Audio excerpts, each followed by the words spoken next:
हिसार के civil hospital में इस वक्त मौजूद हूं और यहां पर एक पीड़ित परिवार मेरे साथ बैठा है और ऐसा पता चला कि वो व्यक्ति लगभग पिछले 25 दिन से 22 दिन से यहां पर लगातार आ रहा है, लेकिन उसकी बेटी का यहां पर पूरी तरीके से इलाज नहीं हो रहा है। वो पीड़ित परिवार मेरे साथ मौजूद है, आइए जानते हैं, उससे बात करूंगा और कितने दिनों से वो चक्कर यहां पर लगा रहे हैं, क्या गुड़िया को समस्या थी और समस्या का समाधान हुआ या नहीं। आप देख लीजिए, ये वो व्यक्ति हैं।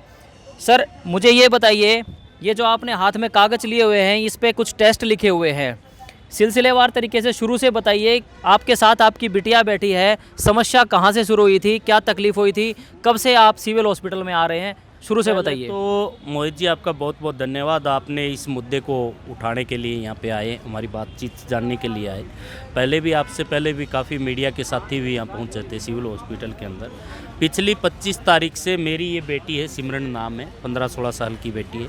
इसको तकलीफ़ थी, कुछ पस की तकलीफ़ थी इस तरफ, तो मैंने इसको दिखाना शुरू किया यहाँ पे। तो 25 तारीख को आया तो मेरे को टेस्ट लिखा गया कि आप टीबी हॉस्पिटल में चले जाइए। टीबी हॉस्पिटल से टेस्ट होने थे वो।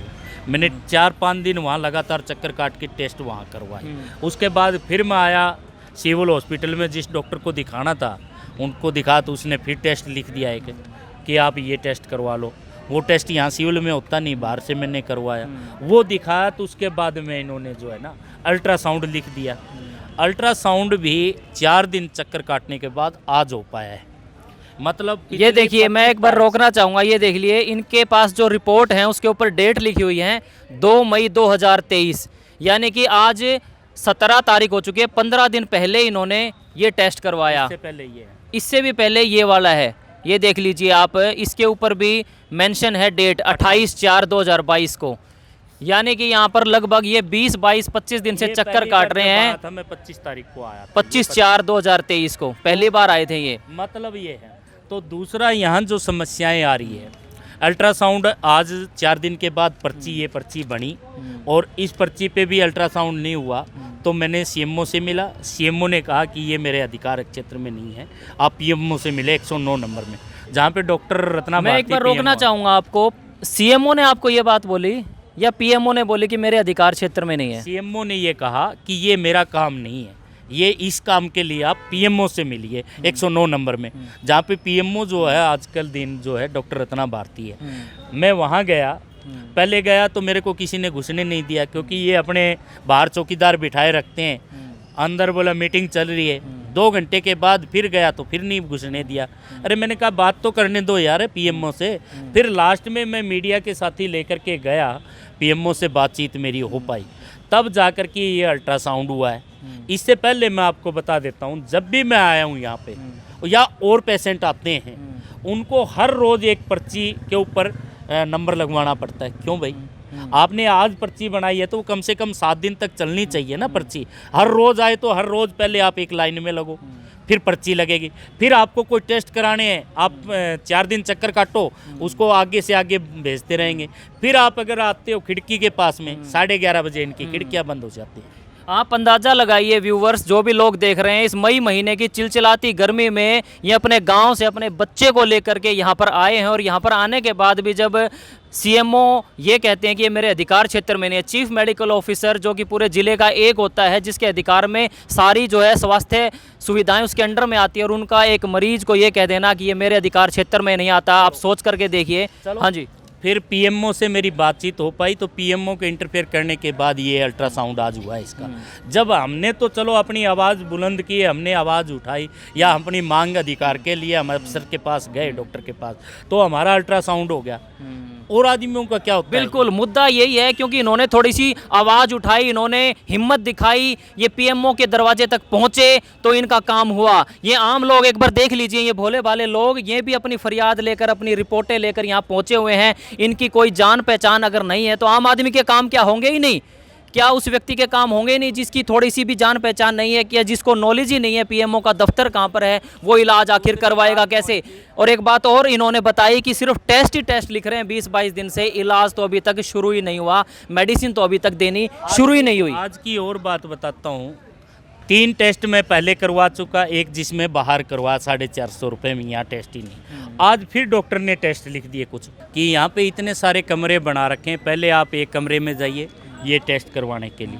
यहाँ पे एक 25, एक 17, एक 51 कमरे दिए हुए हैं। कुछ जो अनपढ़ महिलाएं आती हैं उनको ये पता नहीं होता कि 25 नंबर कमरा कहाँ है, 17 नंबर कहाँ है, 51 नंबर कहाँ है। वो यहाँ हॉस्पिटल के चक्कर काटते रहते हैं। मैं तो सीधा बात करना चाहूँगा गृह मंत्री और स्वास्थ्य मंत्री अनिल विज जी से कि अनिल विज जी ये कहते हैं कि उनकी गाड़ी कहीं रुक जाती है, तो उनकी गाड़ी अगर जन समस्याओं को लेकर के, काम न करने को लेकर के अगर खड़ी होती है तो सिविल हॉस्पिटल के आगे, हिसार के आगे क्यों नहीं रुकती। पिछले दिनों अनिल विज जी जो है यहाँ एक प्राइवेट हॉस्पिटल का शुभारंभ करने के लिए आए। तो मैं ये कहना चाहूँगा अनिल विज जी, अगर आप प्राइवेट हॉस्पिटल में तो शुभारंभ भी करते हैं, सुध भी लेते हैं, तो सरकारी हॉस्पिटल की सुध लेना कब शुरू करेंगे।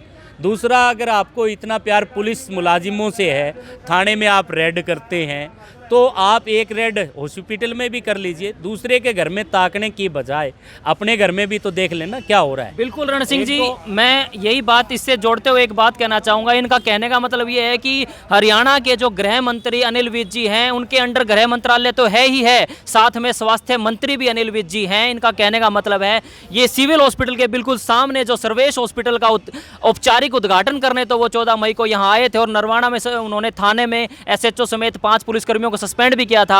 उन्होंने सिविल हॉस्पिटल हिसार में जरा सी भी अपनी रुचि क्यों नहीं दिखाई, और जो यहाँ पर नेग्लिजेंसी बरतते हैं जो हॉस्पिटल के अधिकारी हैं, PMO हैं, CMO हैं, या जो डॉक्टर्स हैं, उनकी वो सुध क्यों नहीं लेते हैं या उनको सस्पेंड क्यों नहीं करते हैं, यही सवाल है ना आपका। बिल्कुल अपने पंचायत डॉक्टर को भी वो सस्पेंड करें जो कोताही बरतते हैं। यहाँ के मैं अल्ट्रासाउंड की बात करूँ तो अल्ट्रासाउंड में 7 बजे लाइन में लगते हैं लोग, और 11:30 बजे ये अल्ट्रासाउंड शुरू करते हैं। तो 11:30 7:30 बजे 7 बजे क्यों बुलाते हैं फिर। अल्ट्रासाउंड की मशीन यहाँ पे उपलब्ध है, लेकिन अल्ट्रासाउंड करने वाले लोग यहाँ अल्ट्रासाउंड करना नहीं चाहते कि अगर उनको दुख तकलीफ जिसको होगी वो तो बाहर भी करवाएगा। इन शॉर्ट यही बात है, चले जाएं, इसलिए वो चाहते हैं कि प्राइवेट हॉस्पिटल में अपना इलाज कराएं, बिल्कुल अल्ट्रासाउंड करा ले। मैं यही बात कहना चाह रहा हूँ, क्योंकि सुविधाओं के नाम पर कुछ भी नहीं है। केवल लोग यहाँ पर आते हैं दूर दूर के गांव से इलाज कराने एक उम्मीद लेकर के, लेकिन इलाज के नाम पर उनको यहाँ पर मिलता है तो केवल आश्वासन और इंतज़ार। आप देख सकते हैं, आपको एक छोटी सी क्लिप में दिखाना भी चाहूँगा। अंदर जा कर के गैलरी में लंबी लंबी लाइनें लगी हुई हैं, खिड़कियों के बाहर लोग खड़े हैं, डॉक्टर्स की OPD के बाहर लोग खड़े हैं, लेकिन वेट ही करते रहेंगे। इतने में शाम हो जाएगी और वो घर भी चले जाएंगे, क्योंकि घर के भी काम जो है लोगों को करने होते हैं। तो इस तरह के ये केवल अकेले व्यक्ति नहीं है, यहाँ पर लगभग हर व्यक्ति के साथ जिसकी कोई जान पहचान नहीं है या ऊपर तक पहुँच नहीं है, हर व्यक्ति को इसी प्रकार की समस्याओं का सामना करना पड़ता है। ये खास रिपोर्ट आप देख रहे थे सिविल हॉस्पिटल हिसार से। इसी चीज़ का पता लगाने क्या जो स्लिप पे डॉक्टर ने मेडिसिन लिखी है वो अंदर फार्मेसी पर मिलेगी या नहीं, हम अंदर गए, हमारी टीम अंदर गई।